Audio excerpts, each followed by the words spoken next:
திரு கனகராஜ், தேர்தலுக்கு இன்னும் ஒரு சில மாதங்கள் தான் இருக்கு.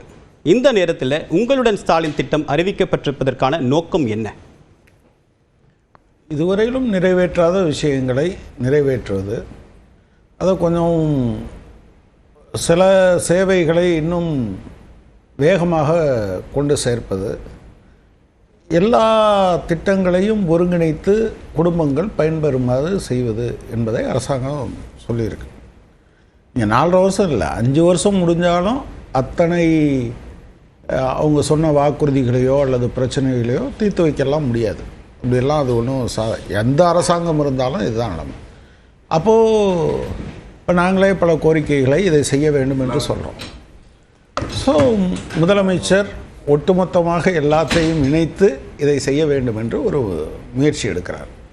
நீங்கள் 4.5 வருஷமா 5 வருஷமாங்கிறது இல்லை, 5 வருஷத்துக்கு ஒரு நாள் பாக்கி இருக்கும்போது கூட பிரச்சனை இது சொல்லணுமா, பிரச்சனை ஏதாவது இருந்தால் தீர்க்கணுமா இல்லையா? இல்லை யாராவது 4.5 வருஷத்துக்கு பின்னால், அது எம்ஜிஆர் அவர்களாக இருக்கட்டும், அல்லது செல்வி ஜெயலலிதா அவர்களாக இருக்கட்டும், அல்லது எடப்பாடி பழனிசாமி அவர்களாக இருக்கட்டும், 4.5 வருஷம் முடிஞ்ச உடனே இனிமேல் எங்களுக்கு செய்கிறதுக்கு ஒன்றும் இல்லை, எனவே நாங்கள் செய்ய வேண்டியதில்லை, எல்லாத்தையும் செஞ்சு முடிச்சிட்டோன்னு ஏதாவது சொல்லியிருக்காங்களா என்ன? எனவே இயல்பாக கடைசி நிமிஷம் வரை கடைசி மனிதனுக்கும் இந்த சேவையை கொண்டு செய்ய வேண்டும், கொண்டு போய் சேர்க்க வேண்டும் என்கிற முயற்சி பாராட்டத்தக்கது தானே. அதை ஏன் நீங்கள் முதல் நாள் செய்யலை, 365வது நாள் ஏன் செய்யலை, ஏன் 4 வருஷம் கழித்து செய்கிறீங்கங்கிற கேள்வி இருக்கு இல்லையா? அது வேறு கேள்வி கேட்க முடியாததுனால சொல்கிறது. இப்போ அரசு ஒரு வாக்குறுதி கொடுக்குறாங்க, அந்த வாக்குறுதியை நம்பி மக்கள் வாக்களிக்கிறாங்க. அந்த வாக்குறுதியை எதிர்பார்த்து அரசு அந்த திட்டத்தை நிறைவேற்றும் அப்படின்னு மக்கள் அதற்காக காத்திருக்கணுமா? அரசுக்கு போதிய அவகாசம் இருக்கலாம், ஆனால் மக்களுக்கு அவகாசம் இருக்காதுல்ல. ஸோ இதுக்கு முன்னால் நடந்த இந்த 10 வருஷ ஆட்சியில் வந்த முத நாளே எல்லா திட்டத்தையும் அமல்படுத்திட்டாங்கன்னு நீங்கள் சொல்கிறீங்களா? நான் அப்படி சொல்ல, மாற்றத்திற்கான அரசு, புதிய அரசு, புதிய கொள்கையை முன்வைத்தான தேர்தலை சந்திக்கிறாங்க. அதனால தான் அதை ஒவ்வொன்றா செஞ்சுருக்காங்க. செஞ்சதில் இப்போ நாங்களும் விமர்சனம் வைக்காமல் இல்லையே, எங்களுக்கும் இந்தந்த பிரச்சனைகள்லாம் தீர்த்து வைங்கன்னு சொல்லியிருக்கோம். போக்குவரத்து ஓய்வூதியர்களுக்கு பிரச்சனை இருக்குது, அரசு ஊழியர்களுக்கு பிரச்சனை இருக்குது, அல்லது சில இடங்களில் நீங்கள் பட்டா கொடுக்க வேண்டிய இருக்குது, இந்த மாதிரியான விஷயங்களெல்லாம் கேட்டுக்கிட்டு தானே இருக்கோம். பட் ஒரு அரசாங்கம் ஒரு 4.5 வருஷம் ஆயிடுச்சு, நான் 4.5 வருஷங்கிறது மொத்தத்தில் எவ்வளவு? ஆக்சுவலாக நீங்கள் வந்து 4.5 வருஷம்னு சொன்னீங்கன்னா மொத்த பீரியடில் கிட்டத்தட்ட இன்னும் 1/2 வருஷம் இருக்குது அப்படின்னு சொன்னால் 20% காலம் இருக்குது. இந்த 20% காலத்தில் எதையுமே, 20% காலத்தில் எதையுமே செய்யக்கூடாது, அதுக்கு முன்னாலே எல்லோரும் செஞ்சு முடிச்சிருவாங்களா என்ன? இனிமே வரப்போகிற இந்த கவர்மெண்ட்டாவது அப்படி செஞ்சு முடிச்சிட முடியுமா? இல்லை, ஒரு வாதத்துக்கு எடுத்துக்கலாம். இப்போ போக்குவரத்து தொழிலாளர்கள் 10 ஆண்டு பணிபுரிகிறார். 10 ஆண்டுகளில் அரசுடைய வாக்குறுதி நிலுவையில் இருக்கக்கூடிய ஊதிய உயர்வு கொடுக்குறேன் அப்படின்னு ஒரு அரசு சொல்லுது. இப்போ அந்த ஊதிய உயர்வு 4 ஆண்டுகளுக்கு முன்பே கொடுத்திருந்தா அந்த போக்குவரத்து தொழிலாளர்களுக்கு லாபமா நஷ்டமா? அரசு இந்த பொறுப்பை தட்டி கழிக்குதா இல்லையா? இல்லை, நிச்சயமாக நாங்கள் அதை தான் சொல்கிறோம். மாநில அரசை பொறுத்தளவில் ஏராளமான பிரச்சனைகள் இருக்குது, நிதி சார்ந்த பிரச்சனைகள் இருக்குது.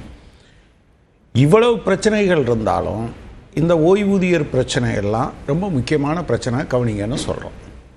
இதனுடைய பொருள் வந்து நீங்கள் என்ன பண்ணக்கூடாது அப்படின்னா, 100% முடிஞ்சா இல்லையா? இதை முத நாளே செஞ்சுருந்தா, வந்த அடுத்த நாளே இந்த 1000 ரூபாயை கொடுத்துருந்தா, வந்த அடுத்த நாளே நான் முதல்வன் திட்டத்தை செயல்படுத்தி இருந்தா, வந்த அடுத்த நாளே இப்படி நீங்கள் வரிசையாக கேட்டிங்கன்னு வச்சுக்கோங்க, அது எப்படி வேணாலும் கேட்க முடியும். பட் ப்ராப்ளம் என்னென்னா, வித் அட்மோஸ்ட் சின்சியர் எல்லா விதமான துறைகளையும் ஒருங்கிணைத்து இந்த மாதிரி மக்கள்கிட்ட போய் சேர வேண்டியதை கொண்டு போங்கன்னு ஒரு முயற்சியை நிச்சயமாக தமிழ்நாட்டில் இது முதல் முறையாக அப்படி ஒன்று எடுக்கிறாங்க.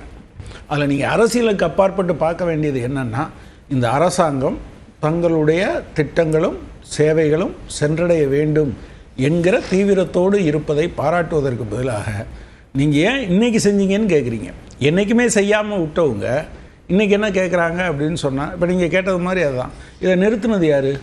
இப்போ நீங்கள் கேட்டிங்கல்ல, இந்த கேள்வியை நான் கேட்கலாம், பட் அதிமுக கேட்க முடியுமா? பாஜக கேட்க முடியுமா?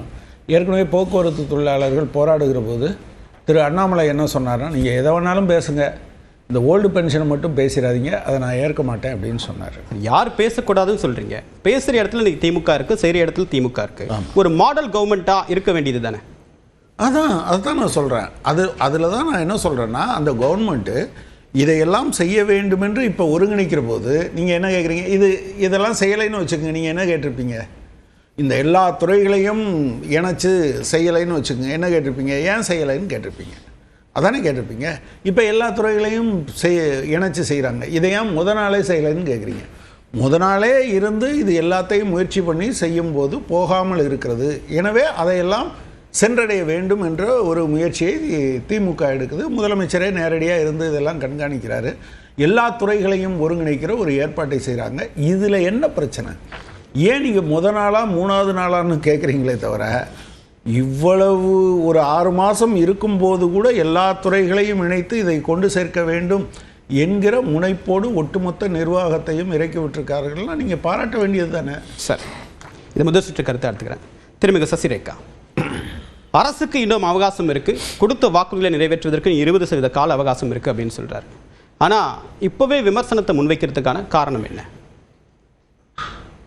அனைவருக்கும் வணக்கம். இந்த அரசு எப்போதுமே இவர்கள் தேர்தல் பிரச்சாரங்களாக இருந்தாலும் சரி, இவர்கள் ஆட்சிக்கு வந்த போதும் சரி, 2011-16 காலகட்டத்தில் நமக்கு நாமே ஒரு சுற்றுப்பயணம் போனார், மக்களுக்கு நாமமே அப்படின்றது தான் இவர்கள் செய்த சாதனை. அதற்கப்புறம் பார்த்தீங்கன்னா நீங்கள் ஊர் ஊராக போய் உங்கள் தொகுதியில் ஸ்டாலின் அப்படின்னு சொன்னார். 2021 இந்த தேர்தலுக்கு முன்பாக உங்கள் தொகுதியில் ஸ்டாலின் சொல்லிட்டு ஒரு பெட்டி வச்சு 100 நாட்களில் அனைத்து குறைகளும் நிறைவேற்றணும் அப்படின்றது ஒரு மத குறியீடு. அதை நம்ம விமர்சிக்கிறது அப்படின்றது ஒரு மதத்தை புண்படுத்தக்கூடிய வகையில் இருக்கும். அது தவிர்த்திடலாம். இல்ல, அது பேச்சு வழக்கில் மக்களுக்கு செய்யாமல் ஏமாற்றுவதை சொல்லக்கூடிய ஒரு வார்த்தை தான். இல்ல, அப்படி சர்ச்சை அதுக்கு நான் பொறுப்பேற்றுக்கிறேன். அது உங்கள் தொகுதியில் ஸ்டாலின் சொல்லிட்டு 100 நாட்கள் நிறைவேற்றப்படும் உங்களுடைய குறைகளை நீங்க இந்த பெட்டியில போடுங்கன்னு ஒரு தொகுதியில போய் உட்கார்ந்தாரு. நீங்க அப்படி நிறைவேற்றப்படவில்லை என்றால் நேரடியா நீங்க என்ன தலைமைச் செயலகத்தில் முதலமைச்சர் அறையிலேயே சந்திக்கலாம்னு சொன்னாரு.